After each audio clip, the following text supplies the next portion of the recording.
ಸುಂಟರ ಗಾಳಿಗೆ ಬೆಚ್ಚಿ ಬಿದ್ದ ದೆಹಲಿ ಮಂದಿ. ಹನಿ ಟ್ರ್ಯಾಪ್ ಬಗ್ಗೆ ಹೈಕಮಾಂಡ್ಗೆ ದೂರು ಕೊಡ್ತಾರ ರಾಜಣ್ಣ? ಎಲ್ಲವನ್ನ ನೋಡ್ತಾ ಹೋಗೋಣ ಕರ್ನಾಟಕ ಟಾಪ್ 20ಯಲ್ಲಿ.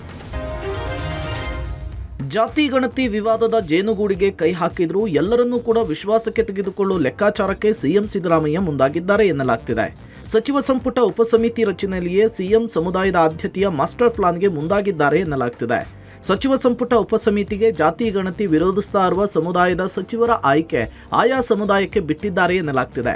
ಒಕ್ಕಲಿಗ ಲಿಂಗಾಯತ ಸಚಿವರಲ್ಲಿ ಯಾರ್ಯಾರು ಉಪಸಮಿತಿಯ ಸದಸ್ಯರಾಗಬೇಕು ಎಂಬುದನ್ನು ನೀವೇ ನಿರ್ಧರಿಸಿ ಹೇಳಿ ಎಂಬ ಸೂಚನೆ ಕೊಟ್ಟಿದ್ದಾರೆ. ಜಾತಿ ಗಣತಿ ವರದಿಗೆ ಎಲ್ಲರನ್ನೂ ಕೂಡ ವಿಶ್ವಾಸಕ್ಕೆ ಪಡೆಯುವ ನಿಟ್ಟಿನಲ್ಲಿ ಸಿಎಂ ಲೆಕ್ಕಾಚಾರದ ಹೆಜ್ಜೆ ಇಡ್ತಿದ್ದಾರೆ. ಇಡೀ ಬೆಳವಣಿಗೆಯಲ್ಲಿ ಅಳೆದು ತೂಗಿ ಸಿಎಂ ಸಿದ್ದರಾಮಯ್ಯ ಪಾನನ ಮೂವ್ ಮಾಡ್ತಿದ್ದಾರೆ ಎನ್ನಲಾಗ್ತಿದೆ. ಇನ್ನು ಜಾತಿ ಗಣತಿ ವರದಿ ನಿರ್ಧಾರ ಒಂದು ವಾರ ಪೋಸ್ಟ್ಪೋನ್ ಮಾಡಲಾಗಿದೆ. ನಿನ್ನೆ ನಡೆದ ಕ್ಯಾಬಿನೆಟ್ ಸಭೆಯಲ್ಲಿ ಮುಂದಿನ ವಾರದ ಕ್ಯಾಬಿನೆಟ್ನಲ್ಲಿ ಜಾತಿ ಗಣತಿ ವರದಿ ಬಗ್ಗೆ ಚರ್ಚೆಗೆ ನಿರ್ಧಾರ ಮಾಡಲಾಗಿದೆ. ಜಾತಿ ಗಣತಿ ವರದಿ ಬಿಡುಗಡೆಗೆ ವಿರೋಧ ಮಾಡ್ತಾ ಇರುವ ಲಿಂಗಾಯತ ಒಕ್ಕಲಿಗ ಸಚಿವರಿಗೆ ವರದಿ ಅಧ್ಯಯನವನ್ನು ಮಾಡಲಿಕ್ಕೆ ಸಿಎಂ ಸೂಚಿಸಿದ್ದಾರೆ. ಮಳೆ ನಿಂತರೂ ಮರದ ಹನಿ ನಿಲ್ಲಲ್ಲ ಅನ್ನೋ ಹಾಗೆ ಹನಿ ಟ್ರ್ಯಾಪ್ ಮಳೆ ನಿಂತರೂ ಹನಿ ನಿಲ್ಲುವ ಲಕ್ಷಣಗಳು ಕಾಣಿಸ್ತಿಲ್ಲ. ಪ್ರಕರಣಕ್ಕೆ ಸಂಬಂಧಿಸಿದಂತೆ ಬೇರೆ ಎಲ್ಲ ನಾಯಕರುಗಳು ಸೈಲೆಂಟ್ ಆಗಿದ್ರು, ಸಚಿವ ರಾಜಣ್ಣ ಮಾತ್ರ ಸುಮ್ಮನಿರ್ತಿಲ್ಲ. ಮುಂದಿನ ವಾರ ಮತ್ತೆ ದೆಹಲಿಗೆ ಹೋಗೋದಕ್ಕೆ ಮುಂದಾಗಿದ್ದಾರೆ ರಾಜಣ್ಣ. ಕಾಂಗ್ರೆಸ್ ನಾಯಕ ರಾಹುಲ್ ಗಾಂಧಿ, ಸೋನಿಯಾ ಗಾಂಧಿ ಹಾಗೂ ವೇಣುಗೋಪಾಲ್ ಭೇಟಿಗೆ ಪ್ಲಾನ್ ಮಾಡಿಕೊಂಡಿದ್ದಾರೆ. ಈಗಾಗಲೇ 3 ನಾಯಕರ ಭೇಟಿಗೆ ರಾಜಣ್ಣ ಸಮಯ ಕೇಳಿದ್ದಾರೆ. ಈ ವೇಳೆ ಹನಿ ಟ್ರ್ಯಾಪ್ ಪ್ರಕರಣಕ್ಕೆ ಸಂಬಂಧಪಟ್ಟಂತೆ ವರಿಷ್ಠರಿಗೆ ದೂರನ್ನು ಕೊಡಲಿಕ್ಕೆ ರಾಜಣ್ಣ ಚಿಂತನೆ ನಡೆಸಿದ್ದಾರೆ ಎನ್ನಲಾಗ್ತಿದೆ. ಇನ್ನು ಸಿಐಡಿ ವಿಚಾರಣೆಗೆ ಹಾಜರಾಗದ ಕುರಿತು ಪ್ರತಿಕ್ರಿಯಿಸಿರುವ ರಾಜಣ್ಣ, ನಾನು ಬ್ಯುಸಿ ಇದ್ದೆ, ಸಿಐಡಿ ವಿಚಾರಣೆಗೆ ಹೋಗಿರಲಿಲ್ಲ, ವಿಚಾರಣೆಗೆ ಹೋಗೋದಕ್ಕೆ ನನಗೆ ಭಯಾನಾ ಅಂತ ಪ್ರಶ್ನಿಸಿದ್ರು. ಸಿಐಡಿ ಅವರು ಕರೀತಾ ಇದ್ರು, ನೀವೇನೋ ಹೋಗ್ತಾ ಇಲ್ಲ? ನನಗ ಅದೇನು ಆ ಥರ ಏನಿಲ್ವಲ್ಲ, ನನಗೇನು ಭಯಾನ ಹೋಗೋದಕ್ಕೆ. ಯಾವಾಗ ಹೋಗ್ತೀರಾ ಸರ್ ಅಂತ? ಹೋಗ್ತೀನಿ, ಹೇಳ್ತೀನಿ, ಸದ್ಯದಲ್ಲಿ ಹೋಗ್ತೀರಾ? ಸದ್ಯದಲ್ಲೇ ಹೋಗ್ತೀನಿ. ಹೆಂಡತಿನ ಮನೆಗೆ ಕರೆದಿದ್ದಕ್ಕೆ ಪತ್ನಿಯ ಸಹೋದರ ಹಾಗೂ ಸ್ನೇಹಿತರು ಪತಿಗೆ ಚಾಕು ಇರಿದು ಅಟ್ಟಹಾಸ ಮೆರೆದಿದ್ದಾರೆ. ಕಲಬುರಗಿಯ ಗಾಜಿಪುರ ಬಡಾವಣೆಯ ನಿವಾಸಿ ಆನಂದ್ ಚಾಕು ಇರಿತಕ್ಕೆ ಒಳಗಾಗಿದ್ದು ಚಿಕಿತ್ಸೆ ಫಲಕಾರಿಯಾಗದೆ ಮೃತಪಟ್ಟಿದ್ದಾನೆ. ಆನಂದ್ 2 ವರ್ಷದ ಹಿಂದೆ ಸ್ನೇಹ ಎಂಬ ಯುವತಿಯನ್ನ ಪ್ರೀತಿಸಿ ಮದುವೆ ಆಗಿದ್ದ. ಅದಾದ ಬಳಿಕ ಅತ್ತೆಯ ಜೊತೆಗೆ ಜಗಳ ಆಡಿದ್ದ. ಸ್ನೇಹ ತವರು ಮನೆ ಸೇರಿದ್ಲು. 2 ದಿನದ ಹಿಂದೆ ತಮ್ಮ ಸಹೋದರನ ಮದುವೆ ದಿನಾಂಕ ಫಿಕ್ಸ್ ಆದ ಹಿನ್ನೆಲೆಯಲ್ಲಿ ಆನಂದ್ ಪತ್ನಿಗೆ ಬರುವಂತೆ ಕರೆ ಮಾಡಿದ್ದಾಗ ಇಬ್ಬರ ನಡುವೆ ಜಗಳ ಆಗಿದೆ. ಆಗ ಸ್ನೇಹಳ ಸಹೋದರ ಟೋನಿ ತನ್ನ ಸ್ನೇಹಿತರ ಜೊತೆ ತೆರಳಿ ಆನಂದ್ಗೆ ಚಾಕು ಇರಿದಿದ್ದ. ಗಂಭೀರವಾಗಿ ಗಾಯಗೊಂಡಿದ್ದ ಆನಂದ್ಗೆ ಜಿಮ್ಸ್ ಆಸ್ಪತ್ರೆಯ ಟ್ರಾಮಾ ಕೇರ್ಗೆ ದಾಖಲಿಸಲಾಗಿತ್ತು. ಅದರ ಚಿಕಿತ್ಸೆ ಫಲಕಾರಿಯಾಗದೆ ಆನಂದ್ ಮೃತಪಟ್ಟಿದ್ದಾನೆ. ಪ್ರಕರಣಕ್ಕೆ ಸಂಬಂಧಪಟ್ಟಂತೆ ಪತ್ನಿ ಸ್ನೇಹ ಸೇರಿದಂತೆ 11 ಜನರ ವಿರುದ್ಧ ಬ್ರಹ್ಮಪುರ ಪೊಲೀಸ್ ಠಾಣೆಯಲ್ಲಿ ಪ್ರಕರಣ ದಾಖಲಾಗಿದೆ.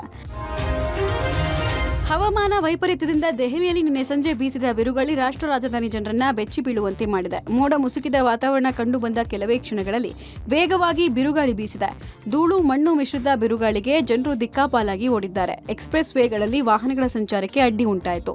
ಮರಗಳು ಬುಡ ಮೇಲಾದವು. ಕಾರು ಬೈಕು ಸೇರಿ ಇತರೆ ವಾಹನಗಳು ಜಖಂಗೊಂಡಿದೆ. ದೆಹಲಿ ಸಂಪರ್ಕಿಸುವ ಹೆದ್ದಾರಿಗಳಲ್ಲಿರುವ ಜಾಹೀರಾತು ಫಲಕಗಳು ರಸ್ತೆಯಲ್ಲಿದ್ದ ಕಾರುಗಳ ಮೇಲೆ ಕುಸಿದು ಬಿದ್ದು ಅವಾಂತರವೇ ಸೃಷ್ಟಿಯಾಯಿತು. ಇನ್ನು ಮೆಟ್ರೋ ನಿಲ್ದಾಣ, ರೈಲ್ವೆ ನಿಲ್ದಾಣದಲ್ಲಿ ಜನ ಧೂಳಿನ ದಾಳಿಗೆ ಪತ್ರಗುಟ್ಟಿ ಹೋದ್ರು. ಧೂಳು ಸಹಿತ ಬಿರುಗಾಳಿ ಎಫೆಕ್ಟ್ ಹಿನ್ನೆಲೆಯಲ್ಲಿ ಕನಿಷ್ಠ 205 ವಿಮಾನಗಳು ವಿಳಂಬವಾಗಿದ್ದು ದೆಹಲಿ ವಿಮಾನ ನಿಲ್ದಾಣದಲ್ಲಿ ಪ್ರಯಾಣಿಕರ ದಟ್ಟಣೆ ಉಂಟಾಯಿತು. ಏರ್ ಇಂಡಿಯಾ ಮತ್ತು ಇಂಡಿಗೋದಂತಹ ವಿಮಾನಯಾನ ಸಂಸ್ಥೆಗಳು ಈ ಬಗ್ಗೆ ಎಕ್ಸ್ನಲ್ಲಿ ಮಾಹಿತಿ ಕೊಟ್ಟಿದ್ದು ಎಕ್ಸ್ ಖಾತೆಯಲ್ಲಿ ಜನರು ಆಕ್ರೋಶವನ್ನ ಹೊರಹಾಕ್ತಾ ದೂರನ್ನ ದಾಖಲಿಸುತ್ತಿದ್ದಾರೆ.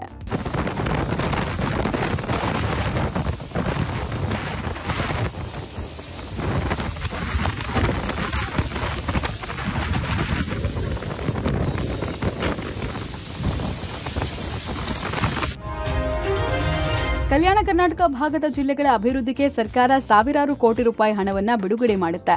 ಆದರೆ ಕೊಪ್ಪಳದ KRIDL ಇಲಾಖೆಯಲ್ಲಿ ವಾಲ್ಮೀಕಿ ಹಗರಣವನ್ನೇ ಮೀರಿಸುವಂತಹ ಗೋಲ್ಮಾಲ್ ನಡೆದಿರುವುದು ಬೆಳಕಿಗೆ ಬಂದಿದೆ. 96 ಕಾಮಗಾರಿಗಳನ್ನ ಮಾಡದೆ ಅಧಿಕಾರಿಗಳು 100 ಕೋಟಿ ಗುಳುಂ ಮಾಡಿದ್ದಾರೆ. ಸಿಸಿ ರಸ್ತೆ, ಶಾಲೆ, ಅಂಗನವಾಡಿ ಕಟ್ಟಡ, ಪಶು ಆಸ್ಪತ್ರೆ, ವಸತಿ ಭವನ ಸೇರಿದಂತೆ 96 ಕಾಮಗಾರಿ ಮಾಡದೆ ಅಧಿಕಾರಿಗಳು 100 ಕೋಟಿ ಲೂಟಿ ಹೊಡೆದಿದ್ದಾರೆ.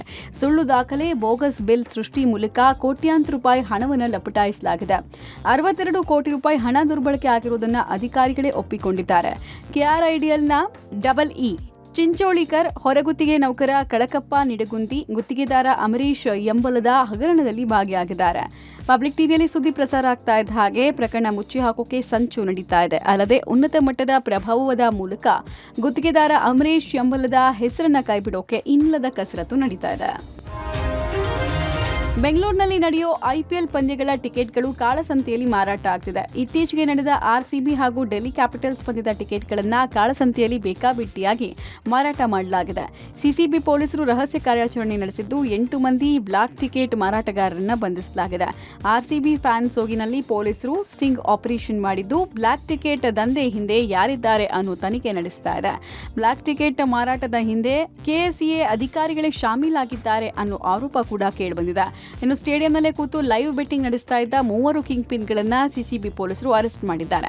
ರಾಜಸ್ಥಾನದ ಧ್ರುವ್ ಮಿತ್ತಲ್ ಅನ್ನುವಂತಹ ಬೊಕ್ಕಿ ರೆಡ್ ಹ್ಯಾಂಡ್ ಆಗಿ ಸಿಕ್ಕಿಬಿದ್ದಿದ್ದು 63 ಲಕ್ಷ ನಗದು, ಅಕೌಂಟ್ನಲ್ಲಿದ್ದ 13 ಲಕ್ಷ ಸೇರಿ 75 ಲಕ್ಷ ಸೀಸ್ ಮಾಡಿದ್ದಾರೆ. ಹಾಗೆ ರೋಹಿತ್ ರಂಜನ್ ಹಾಗೂ ಜಕ್ಕೂರಿನ ವಿಜಯ್ ಕುಮಾರ್ ಕೂಡ ಪೊಲೀಸರ ಅತಿಥಿಯಾಗಿದ್ದಾರೆ. ಪಂಚರ್ ಆಗಿ ನಿಂತಿದ್ದ ಕ್ಯಾಂಟರ್ಗೆ ಕೆಎಸ್ಆರ್ಟಿಸಿ ಬಸ್ ಡಿಕ್ಕಿಯಾಗಿ 20ಕ್ಕೂ ಹೆಚ್ಚು ಮಂದಿ ಗಾಯಗೊಂಡಿದ್ದಾರೆ. ರಾಮನಗರ ಜಿಲ್ಲೆಯ ಮಾಗಡಿಯ ಸೋಲೂರು ಸಮೀಪದ ರಾಷ್ಟ್ರೀಯ ಹೆದ್ದಾರಿಯಲ್ಲಿ ನಡೆದಿದೆ. ಅಪಘಾತದಲ್ಲಿ ಬಸ್ನಲ್ಲಿದ್ದ 20ಕ್ಕೂ ಹೆಚ್ಚು ಮಂದಿ ಗಾಯಗೊಂಡಿದ್ದು ಬಸ್ ಚಾಲಕನ ಸ್ಥಿತಿ ಗಂಭೀರವಾಗಿದೆ.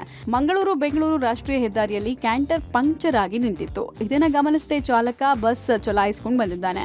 ಪರಿಣಾಮ ಬಸ್ ಕ್ಯಾಂಟರ್ನ ಹಿಂಭಾಗಕ್ಕೆ ಡಿಕ್ಕಿಯಾಗಿದೆ. ಬಸ್ ಚಿಕ್ಕಮಗಳೂರಿನಿಂದ ಬೆಂಗಳೂರಿಗೆ ತೆರಳುತ್ತಾ ಇತ್ತು ಅಂತ ತಿಳಿದು ಬಂದಿದೆ. ಗಾಯಾಳುಗಳನ್ನು ನೆಲಮಂಗಲ ಸರ್ಕಾರಿ ಆಸ್ಪತ್ರೆಗೆ ದಾಖಲಿಸಿ ಚಿಕಿತ್ಸೆ ಕೊಡಲಾಗ್ತಾ ಇದೆ. ಸ್ಥಳಕ್ಕೆ ಸೋಲೂರು ಪೊಲೀಸರು ಭೇಟಿ ಕೊಟ್ಟು ಪ್ರಕರಣ ದಾಖಲಿಸಿಕೊಂಡು ಪರೀಕ್ಷೆ ನಡೆಸಿದ್ದಾರೆ. ಅಪಘಾತದ ತೀವ್ರತೆಗೆ ಬಸ್ ನಜ್ಜುಗುಜ್ಜಾಗಿದ್ದು ಸ್ಥಳೀಯರು ಜೆಸಿಬಿ ಬಳಸಿ ಚಾಲಕನನ್ನ ರಕ್ಷಿಸಿದ್ದಾರೆ. ವೇಗವಾಗಿ ಚಲಿಸ್ತಾ ಇದ್ದ ಕಾರಿನ ಮೇಲೆ ಕೂತು ಹುಚ್ಚಾಟ ಮೆರೀತಾ ಇರುವ ಈ ವಿಡಿಯೋ ನೋಡುಗರನ್ನ ಒಮ್ಮೆ ಬೆಚ್ಚಿ ಬೀಳುವಂತೆ ಮಾಡಿದೆ. ಕಿಂಚಿತ್ತೂ ಜೀವ ಭಯ ಇಲ್ಲದೆ ಕಾರಿನ ಹೊರಗಡೆ ಕೂತು ಸ್ಟಂಟ್ ಮಾಡಿದ್ದ ಯುವಕರನ್ನ ಪೊಲೀಸರು ಪತ್ತೆ ಹಚ್ಚಿದ್ದಾರೆ. ದಕ್ಷಿಣ ಕನ್ನಡದ ಸುಳ್ಯ ಸಂಪಾಜೆ ಹೆದ್ದಾರಿಯಲ್ಲಿ ಚಲಿಸ್ತಾ ಇದ್ದ ಕಾರಿನ ಮೇಲೆ ಕೂತು ಹುಚ್ಚಾಟ ಮೆರೆದಿದ್ದ ಯುವಕರನ್ನ ಪೊಲೀಸರು ಪತ್ತೆ ಹಚ್ಚಿ ವಿಚಾರಣೆ ನಡೆಸಿದ್ದಾರೆ. ಸಂಪಾಜೆಯಿಂದ ಸುಳ್ಯದತ್ತ ವೇಗವಾಗಿ ಚಲಿಸ್ತಾ ಇರೋ ಕಾರ್ನಲ್ಲಿದ್ದ 7 ಜನರಲ್ಲಿ 6 ಮಂದಿ ಹುಚ್ಚಾಟ ಮೆರೆದಿದ್ರು. ಯುವಕರ ಹುಚ್ಚಾಟದ ವಿಡಿಯೋ ವೈರಲ್ ಆಗಿತ್ತು. ಈ ಬಗ್ಗೆ ಸುಳ್ಯ ಪೊಲೀಸರು ಸ್ವಯಂ ಪ್ರೇರಿತ ಪ್ರಕರಣ ದಾಖಲಿಸಿಕೊಂಡು ತನಿಖೆಗೆ ನಡೆಸಿ ಯುವಕರು ಉತ್ತರ ಕನ್ನಡ ಜಿಲ್ಲೆಯ ಭಟ್ಕಳದವರು ಅಂತ ಗೊತ್ತಾಗಿದೆ. ಸಾಜಲ್ ಎಂಬಾತ ಕಾರನ್ನ ಚಾಲನೆ ಮಾಡ್ತಾ ಇದ್ದು ಆತಿಫ್, ಸುಮನ್, ಜಯೇಶ್, ಸಾಹಿಬ್ ಹಸನ್ ಎಂಬುವರು ಕಾರಿನ ಮೇಲೆ ಪುಂಡಾಟ ಮೆರೆದವರು. ಈ ಬಗ್ಗೆ ನ್ಯಾಯಾಲಯಕ್ಕೆ ಆರೋಪ ಪಟ್ಟಿ ಸಲ್ಲಿಸಲಾಗಿದ್ದು ನ್ಯಾಯಾಲಯದಲ್ಲಿ ವಿಚಾರಣೆ ಮುಂದುವರಿಯಲಿದೆ.